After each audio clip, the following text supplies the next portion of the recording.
আসসালামু আলাইকুম। স্বাগত জানাচ্ছি আন্তর্জাতিক সংবাদে। জানিয়ে দেব সর্বশেষ আপডেট আন্তর্জাতিক সংবাদ। শুরুতেই সংবাদ শিরোনাম, পরে বিস্তারিত। এবার গাজার অবরোধ তুলে নেওয়া সহ ইসরায়েলকে যে সতর্কবার্তা দিল ইউরোপ। আরও থাকছে ৬টি যুদ্ধবিমান হারিয়ে ভারত এখন কোন পথে। এদিকে গাজার দখল ও নিয়ন্ত্রণ নিতে বড় অভিযান শুরু করেছে ইসরায়েল। আরও জানিয়ে দেব জিম্বি চুক্তির দাবিতে নেতানিয়াহুর বিরুদ্ধে ব্যাপক বিক্ষোভ। অন্যদিকে গাজায় নতুন যুদ্ধবিরতি নিয়ে দোহায় অগ্রগতির খবর। সর্বশেষ জানিয়ে দেব সেনাবাহিনীকে যুদ্ধের প্রস্তুতি নিতে বললেন কিম জং উন। এতক্ষণ শুনছিলেন সংবাদ শিরোনাম, এবার বিস্তারিত। তবে তার আগে আমাদের চ্যানেলটি সাবস্ক্রাইব করুন এবং লাইক, কমেন্ট, শেয়ার করে পরবর্তী আপডেট পেতে আমাদের সাথেই থাকুন। গাজার অবরোধ তুলে নেওয়া সহ ইসরায়েলকে যে সতর্কবার্তা দিল ইউরোপ। যুদ্ধ বিধ্বস্ত গাজা উপত্যকার অবরোধ অবিলম্বে তুলে নেওয়া, ইসরায়েলের সামরিক অভিযান বন্ধ, মানবিক সহায়তা প্রবেশের অনুমতি এবং যুদ্ধবিরতির লক্ষ্যে আলোচনায় ফিরে যাওয়ার আহ্বান জানিয়েছেন ইউরোপের 7টি দেশের নেতারা। প্রকাশিত এক যৌথ বিবৃতিতে আইসল্যান্ড, লুক্সেমবার্গ, স্পেন, স্লোভেনিয়া, মাল্টা, নরওয়ে এবং স্পেনের নেতারা ইসরায়েলি সরকারের প্রতি এই আহ্বান জানান। ইউরোপের নেতারা বলেন, ইসরায়েল যেন অবিলম্বে গাজার অবরোধ তুলে নেয়, সামরিক অভিযান বন্ধ করে, আন্তর্জাতিক মানবিক সহায়তা গাজায় প্রবেশ করতে দেয় এবং হামাসের সঙ্গে পরোক্ষ যুদ্ধবিরতির আলোচনায় ফিরে যায়। একই সঙ্গে তারা সতর্কতা দিয়ে বলেন, যদি ইসরায়েল এসব পদক্ষেপ না নেয় তাহলে আগামী কয়েকদিন ও সপ্তাহে হাজার হাজার ফিলিস্তিনি ক্ষুধায় প্রাণ হারাতে পারেন। বিবৃতিতে তারা বলেন, গাজা যেন মানব সৃষ্ট বিপর্যস্ত আমাদের চোখের সামনে ঘটছে, তার সামনে আমরা নীরব থাকতে পারি না। বিবৃতিতে আরও বলা হয়েছে, গাজায় এখন পর্যন্ত 53,000-এরও বেশি নারী, পুরুষ ও শিশু প্রাণ হারিয়েছেন। এই প্রেক্ষাপটে জাতিসংঘ ও অন্যান্য মানবিক সংস্থা, বিশেষ করে ইউএনআরডব্লিউএ বা United Nations relief and works agency for Palestine refugees in the near east এর কর্মকাণ্ডের সহায়তা ও নিরাপদ পরিবেশ অধিকার নিশ্চিত করা জরুরি। ইউরোপীয় নেতারা অবিলম্বে যুদ্ধবিরতি আলোচনার পুনরুত্থানের পক্ষে মত দেন এবং বলেন, এই আলোচনায় টেকসই, ন্যায়সঙ্গত ও সর্বসম্মিলিতভাবে শান্তি প্রতিষ্ঠার ভিত্তি হতে পারে। তারা ফিলিস্তিনিদের আত্মনিয়ন্ত্রণের অধিকার সমর্থন করেন এবং জাতিসংঘের কাঠামোর মধ্য দিয়ে ও আরব ও ইসলামী দেশগুলোর সহযোগিতায় একটি শান্তিপূর্ণ ও টেকসই সমাধান খোঁজার অঙ্গীকার ব্যক্ত করেন। 6টি যুদ্ধবিমান হারিয়ে ভারত এখন কোন পথে। পাকিস্তানের বিরুদ্ধে একতরফা আগ্রাসনে 6টি যুদ্ধবিমান হারানো, ক্ষেপণাস্ত্র হামলায় ব্যর্থতা ও সামরিক পরাজয়ের মুখোমুখি হয়ে এখন কূটনৈতিক পথে ফিরেছে ভারত। পাকিস্তানি সংবাদ মাধ্যম জিও নিউজের খবরে এই দাবি করা হয়েছে। প্রতিবেদনে বলা হয়েছে, যুদ্ধ পরবর্তী পরিস্থিতি সামাল দিতে নয়াদিল্লি এবার কৌশলী কূটনৈতিক তৎপরতায় নেমেছে। গঠিত হয়েছে 7টি সংসদীয় কূটনৈতিক দল, যেখানে ভারতের প্রধান রাজনৈতিক দলের সদস্যরা রয়েছেন। এসব দল জাতিসংঘের নিরাপত্তা পরিষদের স্থায়ী সদস্য সহ গুরুত্বপূর্ণ মিত্র দেশগুলো সফর করবে। এই কূটনৈতিক সফরের মূল উদ্দেশ্য হবে অপারেশন সিঁদুর ঘিরে ভারতের অবস্থান তুলে ধরা। বিদেশি সরকার, গবেষণা প্রতিষ্ঠান ও আন্তর্জাতিক গণমাধ্যমের কাছে নিজেদের দৃষ্টিভঙ্গি উপস্থাপন করবে এই দলগুলো। সফর শুরু হতে পারে চলতি মাসের শেষ দিকে। এর পাশাপাশি প্রায় 70টি দেশের প্রতিরক্ষা সংশ্লিষ্টদের ব্রিফ করার সিদ্ধান্ত নিয়েছে ভারত। জিও নিউজের খবরে বলা হয়েছে, ব্রিফে ভারত অপারেশন সিঁদুরের সময় যেসব ব্যক্তি ও স্থাপনাকে লক্ষ্যবস্তু করা হয়েছিল তাদেরকে জঙ্গি সংশ্লিষ্ট হিসেবে উপস্থাপন করার চেষ্টা করছে। সূত্র অনুযায়ী স্যাটেলাইট চিত্র, গোপন যোগাযোগ, গোয়েন্দা প্রতিবেদন ও কারিগরি তথ্য উপস্থাপন করে তারা দাবি করেছে, কাশ্মীরের পহেলগামের ঘটনার সঙ্গে লস্কর-ই-তৈবা ও দ্য রেজিস্ট্যান্স ফ্রন্টের মতো গোষ্ঠীগুলোর সম্পর্ক ছিল।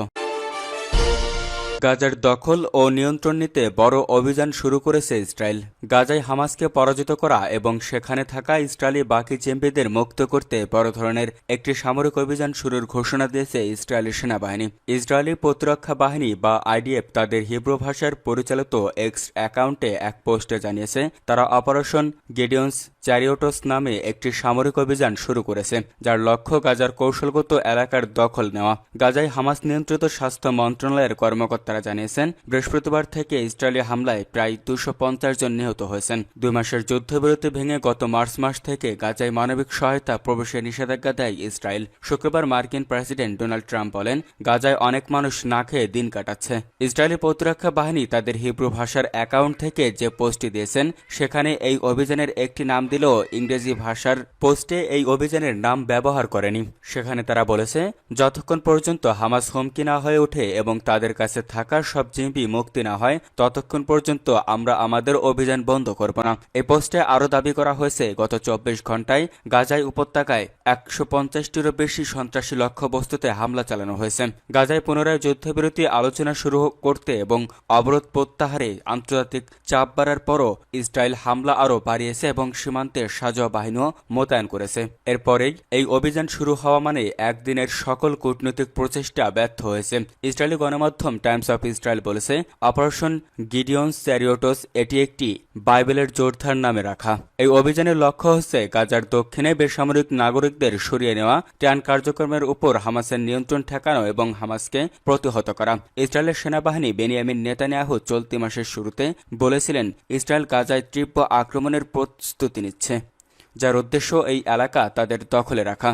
তবে ইসরায়েলি সরকার এটিও বলেছে যে মার্কিন প্রেসিডেন্ট ডোনাল্ড ট্রাম্পের মধ্যপ্রাচ্য সফর শেষ হওয়া পর্যন্ত তাদের এই অভিযান শুরু হবে না। শুক্রবারে ট্রাম্প সফর শেষে মধ্যপ্রাচ্য ত্যাগ করেন। জাতিসংঘের মানবাধিকার প্রধান ফলকার টুক বলেছেন, ইসরায়েলের সাম্প্রতিক সামরিক অভিযান আন্তর্জাতিক আইন লঙ্ঘনের শামিল হতে পারে। জিম্বি চুক্তির দাবিতে নেতানিয়াহুর বিরুদ্ধে ব্যাপক বিক্ষোভ। গাজায় হামাসের হাতে বন্দী জিম্বিদের মুক্তির দাবিতে ইসরায়েলের বিভিন্ন শহরে ব্যাপক বিক্ষোভ হয়েছে। উপত্যকা জুড়ে ইসরায়েলি সেনাবাহিনী নতুন করে বড় অভিযান শুরু করার পর এই বিক্ষোভ হলো। সংবাদ মাধ্যম টাইমস অফ ইসরায়েলের প্রতিবেদনে বলা হয়, শনিবার 17 মে গাজায় জিম্বিদের মুক্তির জন্য হামাসের সঙ্গে চুক্তির দাবিতে সরকারের বিরুদ্ধে ইসরায়েলের বিভিন্ন শহরে বিক্ষোভ অনুষ্ঠিত হয়েছে।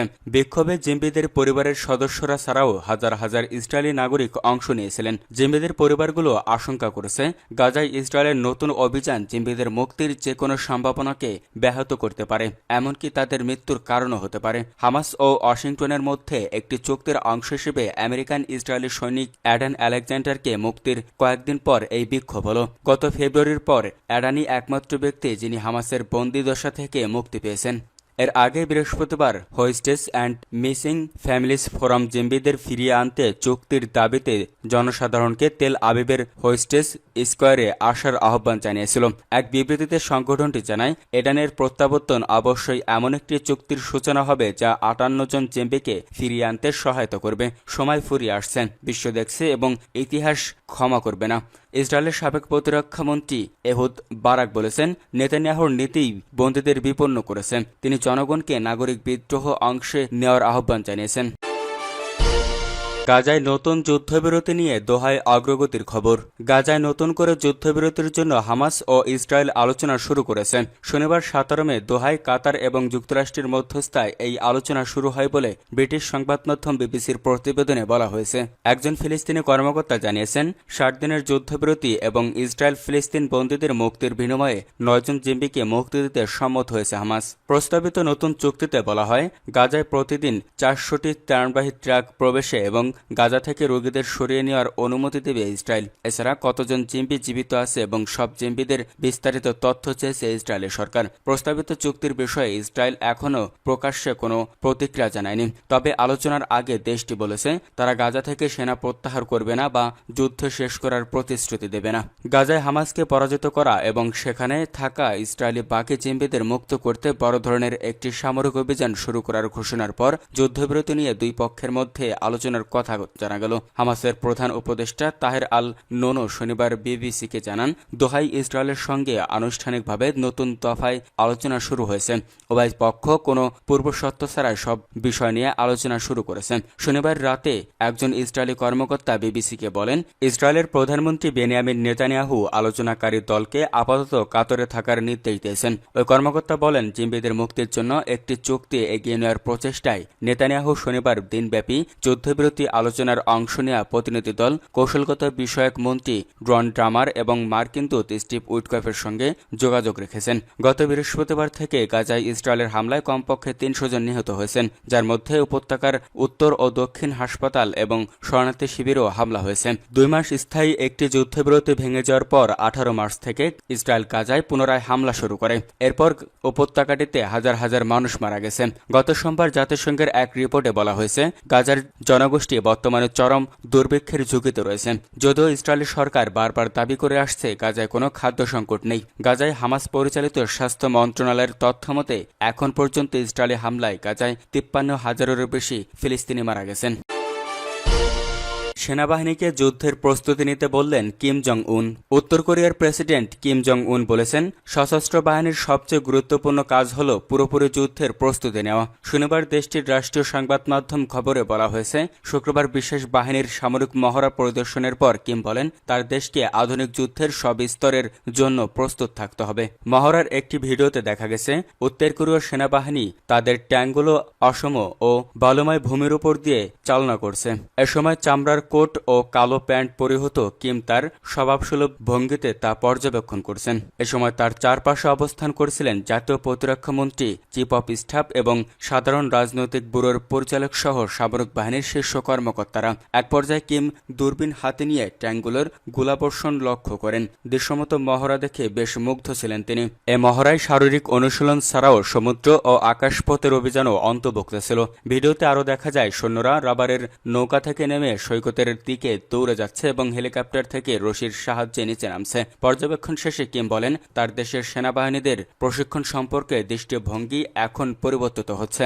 আমাদের লক্ষ্য হল সামরিক ও প্রযুক্তিগত প্রস্তুতির পরিপূর্ণতা অর্জন এবং অস্ত্র ব্যবস্থাগুলোর যুদ্ধ দক্ষতা ও কার্যকারিতা বৃদ্ধি। তিনি আরও বলেন, আধুনিক যুদ্ধের সব স্তরে প্রস্তুতি নিতে হবে, যার মধ্যে রয়েছে প্রশিক্ষণে আইটি সিস্টেম এবং বৈজ্ঞানিক বিশ্লেষণ পদ্ধতির অন্তর্ভুক্তি। সম্প্রতি উত্তর কোরিয়ার সেনারা যে ইউক্রেনের বিরুদ্ধে রাশিয়ার পক্ষে যুদ্ধ করছে, কিম জং উন ও রাশিয়ার প্রেসিডেন্ট ভ্লাদিমির পুতিন সে কথা স্বীকার করেছেন। কিম সেই সৈন্যদের যুদ্ধ চেতনা ও বীরত্বের জন্য প্রশংসা করেন। একই সঙ্গে একে পবিত্র দায়িত্ব হিসেবে উল্লেখ করে বলেন, এটি উত্তর কোরিয়া ও রাশিয়ার সম্পর্কে অটল শিলার মতো মজবুত করে তুলবে। সূত্র মেহের নিউজ।